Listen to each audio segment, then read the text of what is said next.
Hello, my name is Mr. Wesley Scott. I'm a PhD student within the School of Art and Design at Coventry.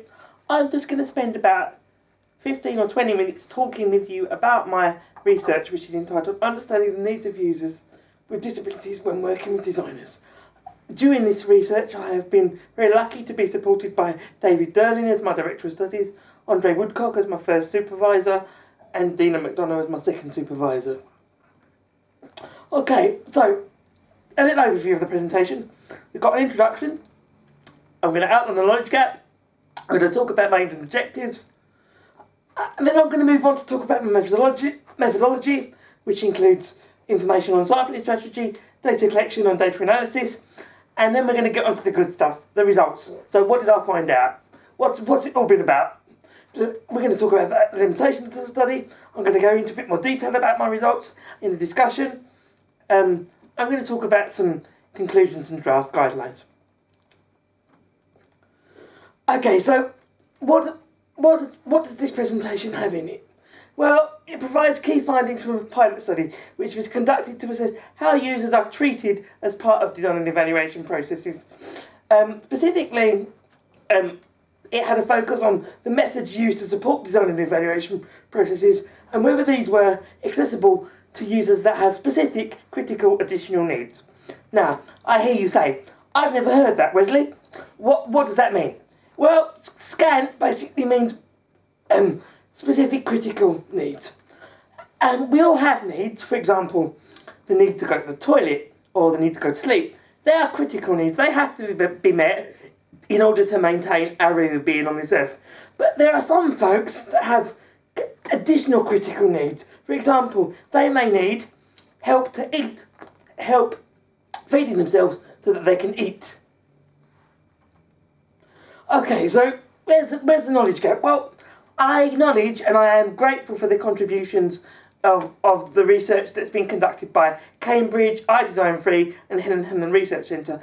But what these methods don't focus on, what these research don't focus on, while they're very good, is the very methods that are used to support these processes and how accessible these are to certain participants. And this is what this research hopes to do.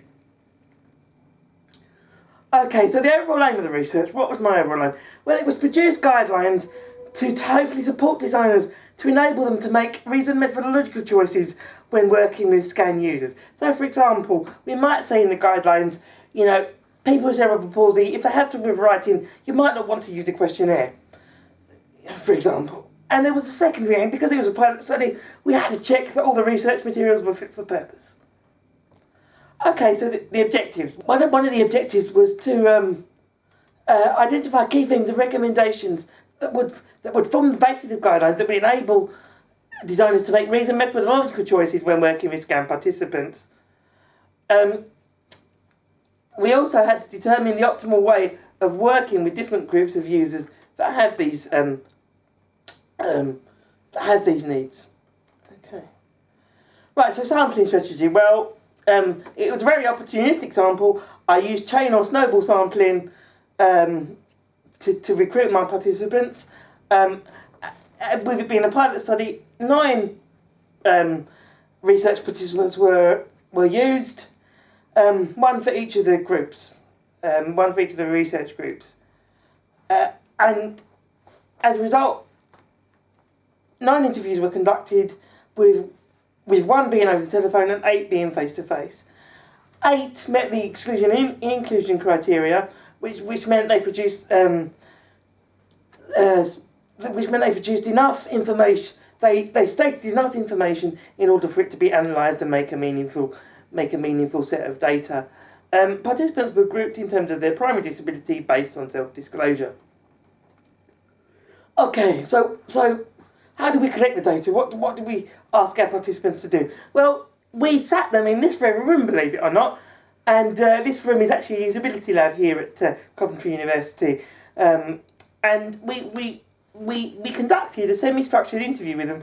It was more like a chat down the pub, to be honest with you, where they were asked to give feedback based on a number of themes, and I only prompted them or asked questions to clarify. So they were really given space to free roam, really, and as a result, the interviews lasted between 60 and 90 minutes. Participants were able to give free responses, and we used the semi-structured interview method because it fitted in with the needs of people. For example, if people needed a rest break between the questions, we were able to accommodate that. Okay, so what do we do? Well, to support my aims, we used thematic analysis, which enabled us to identify key re-emergent themes, which is what we wanted to do. So, for example, data was read and reread, and out of that came emerging themes. And each piece of data was placed in a particular themes. And again, the data was read to ensure that things were right. And anything that occurred multiple times was identified as a key theme. Okay, so how did that? I hear you say that's all well and good, Wesley, but how did you ensure that most of your your data was actually relevant and fair and reliable? Well, I had discussions with another coder. 10% of the data was sent for re-examining by that coder, and if more themes were discovered, more discussions took place until we considered things had been resolved. Okay, so now we get to the good bit. What did we find in terms of results? Well, we had some interesting results about language, flexibility, provision for meeting scan needs, communication and design of research/feedback methods, the existence of tokenism advocacy, emotional responses to questions, and a really, really interesting one about perceptions of disability. Okay, so language. Well, this was a really complex area. There was discussions about the many different ways language can be interpreted. Personally, I hate text and emails because they can be interpreted so badly, and these participants said a similar thing. There was also something that we're all famous for doing is using technical language/jargon. So, and there was a lot about this. People said there was a lot of use of technical language and jargon, that people had often used that. It would make them feel uncomfortable, or they would feel that they didn't quite know what was being asked of them. Okay, there was an interesting one about the complex language of disability, so social versus medical model. There was a really interesting discussion about the connection between intellectuality and language, and making sure you use appropriate language that is appropriate to the level of that the person can understand. And there was discussion about the appropriateness of language used in research instruments. 5 participants stated that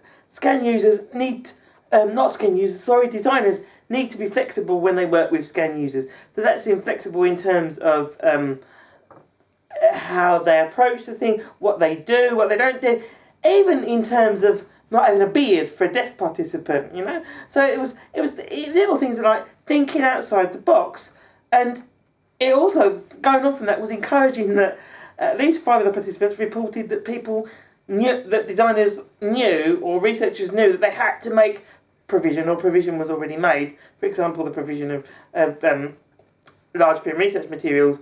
Obviously, with the advent of the Equality Act, provision for meeting scan needs will hopefully get better. Okay, so 4 participants felt it was important for them to be given sufficient time and to use the appropriate method to communicate their views. An interesting one is feedback. A lot of the participants felt that they were asked to give feedback too late on in the process. So the product has already been designed and they were asked to give feedback. Well, and they often one said, well, if you'd come to me earlier, I'd have told you to do this, but now you can't make that change because it would be too big and cost you too much money. Okay, sadly, 4 participants highlighted the existence of tokenism, and obviously that would appear that it came through in the main because either designers weren't flexible enough or they gave inappropriate feedback. Advocacy was an important one. There were 2 divergent views of advocacy. One, the family member, unsurprisingly, felt that advocacy was really important, and I do acknowledge her feelings on that, and I can say it is really important, but there has to be appropriate safeguards in place. And the healthcare professional felt that advocacy could be difficult to do when it wasn't done face to face. Okay, emotional responses to research questions, and again, the majority of the participants felt that they had an emotional response to research questions. These ranged from feeling frustrated, either the way the question was asked or how they were asked to complete it, or being concerned about a participant's self-esteem when you have to advocate for them. Because, for example, you may have to say bad things about a participant as you advocate for them. Now, this was a really interesting one. Half the sample either defined themselves as disabled using either the social or medical model of disability. As I'm sure you're aware, the social model portrays and states that disability is a social construct, and the medical model places the cause of the disability fairly and squarely with the person or the person's body. And it was really interesting to find that, one person that I interviewed in particular, and it'll always stick with me, he said to me, Wes, you know what, there are some difficulties to being disabled, but sometimes it gives me a blessing, a unique perspective. Okay, there were some limitations to the study. Obviously, it was a small sample size, so the findings can't be generalisable across disability populations. And really sadly, we were unable, because it was a pilot study, and due to other things, we were unable to recruit anybody with a learning disability, which we are trying to rectify, because learning disabilities are underrepresented in research, and and I want to be able to claim that I've spoken to every disability section, not just the ones I can easily get hold of. But unfortunately, we were unable to interview anybody with learning disability as part of the pilot study. So the discussion, right? It was felt, and obviously you can see by the diagram that's in the paper. I didn't put it on the slide because it's very messy and too difficult to see. But obviously you can see the diagrams in the paper. It was felt that there was an intellect set of skills that designers had to have. So, for example, if you were going to be a good listener, that would depend on the time you would have. Again, I've probably talked about this. Advocacy has its good side, but its bad side too, and the benefits need to be weighed up with the drawbacks of using an advocate. As I'm sure you're aware, communication is a two-way process, and just because you've received it doesn't mean you've received it in the way that the advocate might have wanted you to receive it. Again, the known disadvantage of advocacy, but I do acknowledge that advocacy is important, and like I've said, the use of advocate is important, but needs to be done with great care and great safeguarding. And the findings in relation to language disability appear to be given credit by an earlier study that I've done, where designers themselves acknowledge the fact that you can be in trouble in certain disabilities circles for using certain types of language. For example, if you start saying carer, some people might get offended and say, oh no, they're my PA.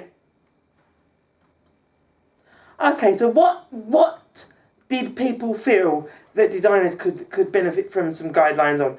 Ethical issues, the maintenance of professional boundaries. Now this is always a difficult one, and I struggle with it with even my social carers sometimes, so we will be focusing on that one.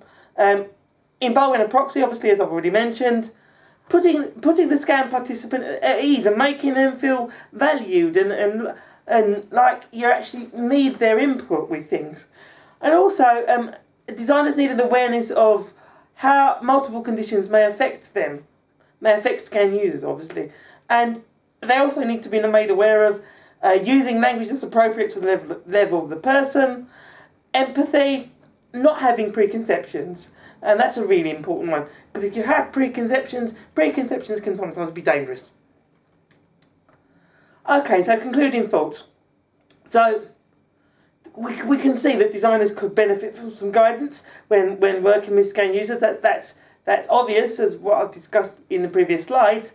We can see that advocacy and the use of advocates needs to be done with great care, as I've talked about, because they could introduce a bias. Designers also need to develop a set of interlinked skills. Obviously, see my diagram for that in the paper, because we talked about, these skills are dependent on each other.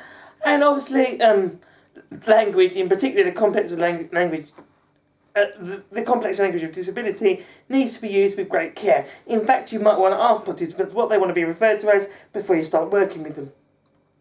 Okay, thank you for listening, and if you do have any questions, please do email me.